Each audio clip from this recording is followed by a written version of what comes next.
دوستو، جب حضرت عائشہ رضی اللہ تعالی عنہا کا ہمارے نبی پاک صلی اللہ علیہ وآلہ وسلم سے نکاح ہوا تو ہمارے نبی پاک نے حضرت عائشہ کو 500 درہم حق مہر ادا کیا۔ نکاح کے 3 سال تک آپ اپنے مائکے میں رہیں۔ 3 سال کے بعد آپ کی رخصتی کی گئی،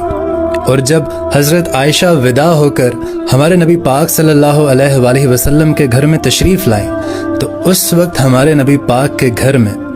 آپ کی ضیافت کے لیے سوائے 1 پیالے دودھ کے اور کچھ نہیں تھا،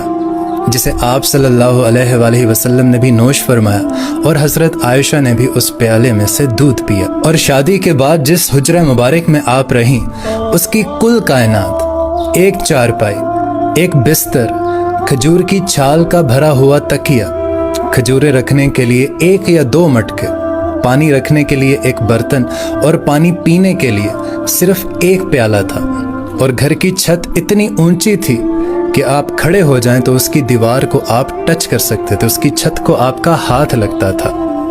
یہ کل کائنات تھی بی بی عائشہ رضی اللہ تعالی عنہا کے